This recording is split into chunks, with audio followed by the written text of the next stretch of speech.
नमस्कार, मैं हूं नीलू। तो ईरान और अमेरिका के बीच तीसरे दौर की बातचीत संपन्न हुई। चौथे दौर की बातचीत आगे बढ़नी थी, लेकिन अब बताया जा रहा है कि इस चौथे दौर की बातचीत को टाल दिया गया है। अब ये कब होगा किसी को कोई पता नहीं, कोई तारीख नहीं दी गई है, यानी आगे कब होगा अनिश्चित काल के लिए इसे टाल दिया गया है। अब इसके पीछे की वजह आप समझिए, और इसके पीछे की वजह को तलाशने की कोशिश भी लोग कर रहे हैं कि क्या ये समझौता होगा भी या नहीं होगा। बातचीत करने के लिए मयंक मेरे साथ जुड़े हुए हैं।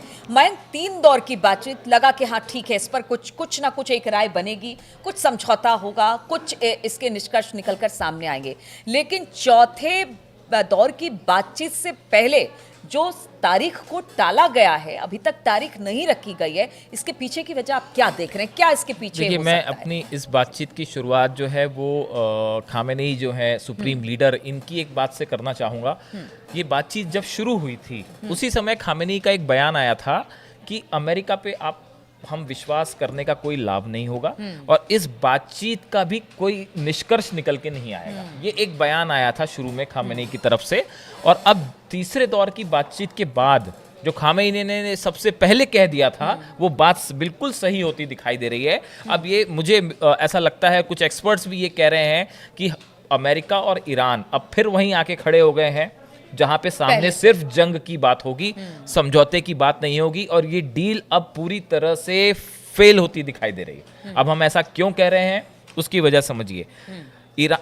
अमेरिका के जो विदेश मंत्री हैं मार्को रूबियो, इनकी तरफ से एक बयान आया है और उन्होंने 3 शर्त रख दी है। एक प्रकार से माना जा रहा है कि ये बातचीत के लिए जो है उन्होंने टेबल पे अब खुल के अमेरिका ने 3 बातें रख दी हैं। और वो क्या बातचीत है? पहली बात वो कह रहे हैं, Iran must abandon it's uranium enrichment activities. America कह रहा है कि ईरान को अपनी यूरेनियम एनरिचमेंट कार्यक्रम को पूरी तरह से रोकना पड़ेगा। दूसरा वो ये कह रहा है कि लॉन्ग रेंज मिसाइल का जो डेवलपमेंट ईरान कर रहा है इसको भी रोकना पड़ेगा। ये बात पहले दिन से ईरान कह रहा है कि हम जो है वो लॉन्ग रेंज मिसाइल पे किसी तरह की बात ही नहीं करेंगे। अमेरिका ने पहले लॉन्ग रेंज मिसाइल को लेकर अमेरिका ने पहले कुछ नहीं कहा, लेकिन अब ये बात निकल के सामने आ जा रही है कि वो लॉन्ग रेंज मिसाइल कार्यक्रम भी रुकवाना चाहता है। तीसरी बात, अमेरिका ये चाह रहा है कि अमेरिकन इंस्पेक्टर्स जो हैं वो ईरान में जाएं और वहां की न्यूक्लियर फैसिलिटीज की जांच करें। ईरान को ये मंजूर नहीं है। ईरान ये कह रहा है कि सिर्फ IAEA जो है, इंटरनेशनल एजेंसी जो है, एटॉमिक एनर्जी एजेंसी जो है, वही जांच करेगी हमारी न्यूक्लियर फैसिलिटी की, अमेरिका नहीं करेगा। तो ये जो 3 बातें निकल के सामने आई हैं, इसके बाद ऐसा लगता है कि पूरी तरह से ये जो चौथे दौर की बातचीत थी, देखिए ये कैंसिल होने की कई सारी वजह बताया गया कि इसमें कई टेक्निकल रीजंस हैं और जिस पे अभी चर्चा होनी है आगे, उसकी वजह से ये जो है डील अभी मतलब चौथे दौर की बातचीत नहीं होगी। लेकिन जो अंदर खाने से बातें निकल के आ रही हैं वो इस ओर इशारा कर रही हैं कि अब अमेरिका और ईरान के बीच एक बड़ा डेडलॉक खड़ा हो गया है, जिसको सॉल्व करना फिलहाल मुश्किल नजर आ रहा है। देखिए, अमेरिका की तरफ से जो बात कही गई, they have to walk away from sponsoring terrorists, they have to walk away from helping the Houthis in Yemen, and they have to walk away from building long range missiles that have no purpose to exist other than having nuclear weapons, and they have to walk away from enrichment। ये कह रहे हैं America के विदेश मंत्री, secretary of states Marco Rubio. तो अब वो ये कहना चाह रहे हैं, देखिए अमेरिका जो है, इसीलिए जो शुरू से ईरान, हम बार बार अपने वीडियो में कह रहे थे कि खामेनेई जो है वो बड़ा फूक के हर कदम रख रहे हैं। और अब्बास अराक्ची जो विदेश मंत्री हैं वो भी इस पूरे मामले में बड़े सधे नपे तुले अंदाज में कदम उठाए जा रहे थे। और शुरू से ईरान के एक्सपर्ट से कह रहे थे कि अमेरिका की बातों पे ज़्यादा विश्वास नहीं किया जा सकता, और वो इसीलिए क्योंकि ये शर्तें अमेरिका ने एक बार सामने रख दी है। ये सिचुएशन कुछ वैसा ही है जैसे नेतन्याहू ने जो है बंधकों की रिहाई के लिए और सीज फायर के लिए कुछ ऐसी शर्तें लगा दी थी जो कि मंजूरी नहीं थी। नतीजा क्या हुआ? सीज फायर खत्म हो गया। तो अब ये जो शर्तें सामने आई हैं, देखिए ईरान का कहना ऐसा है कि भाई हमको अपने सिविल प्रोग्राम के लिए यूरेनियम एनरिचमेंट कार्यक्रम हम शुरू रखेंगे, हम अपना जारी रखेंगे, हम उससे अपनी सिविल जो न्यूक्लियर एनर्जी है वो बनाना चाहते हैं। अमेरिका का कहना ऐसा है साहब कि आप अपना प्रोग्राम बंद कर दीजिए, आपको यूरेनियम बाहर से आयात करना पड़ेगा, इंपोर्ट करना पड़ेगा अपने सिविल प्रोग्राम के लिए। ईरान को ये मंजूर नहीं है। ईरान कह रहा भाई हम एक सॉवरेन कंट्री हैं, हम एक आज़ाद देश हैं, हम एक संप्रभु देश हैं और हमको अपना एनरिचमेंट प्रोग्राम, हम उससे बम नहीं बनाएंगे। आप आके आइए, उस पर इंस्पेक्शन कर ले, हम उससे उतना ही यूरेनियम एनरिचमेंट करेंगे जितना कि 3.67% जिसकी जरूरत होती है सिविल न्यूक्लियर प्रोग्राम के लिए। लेकिन अमेरिका जो है उसका कहना ऐसा है साहब हम किसी तरह का आपको एनरिचमेंट का प्रोग्राम करने ही नहीं देंगे, एनरिचमेंट करने ही नहीं देंगे। ये एक ऐसी चीज है जिसको लेके जो डेडलॉक खड़ा है वो आज भी वहीं पर है, वो वही है जहां से शुरू हुआ था। हाँ। अब्बास अराक्ची ने जो चौथे दौर की बातचीत पोस्टपोन हुई है, इनको देखिए, इसको लेके अब्बास अराक्ची जो ईरान के विदेश मंत्री हैं, उन्होंने कहा है on Iran part there is no change in our determination to secure a negotiated solution.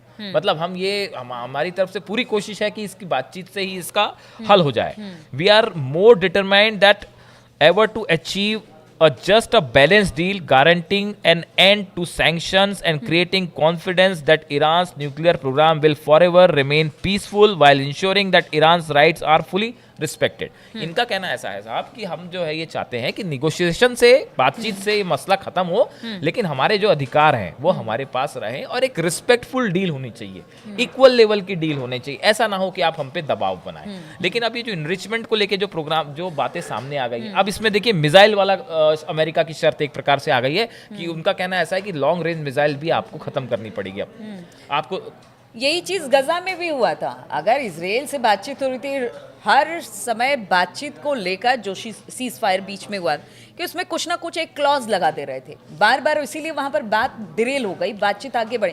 वैसे ही कुछ यहाँ पर भी देखने को है। देखिए, जब तक अमेरिका और ईरान के बीच में एक दूसरे पे कंप्लीट ट्रस्ट नहीं होगा तब तक ये ट्रस्ट कभी था ही नहीं। और देखिए, ये जब तक ट्रस्ट, विश्वास पैदा नहीं होगा तब तक ये डील होना संभव ही नहीं है। अब देखिए, डोनाल्ड ट्रम्प की तरफ से एक बयान आया है जिसका आप जिक्र कर रही थी मेरे से, any country or person who buys any amount of oil or petrochemicals from Iran will be subject to immediate secondary sanctions. बिल्कुल। अगर ट्रम्प का कहना ऐसा है कि अगर किसी ने भी ईरान से कोई ऑयल खरीदा या पेट्रोकेमिकल खरीदा तो हम उसके ऊपर जो है सेकेंडरी सैंक्शंस लगा देंगे।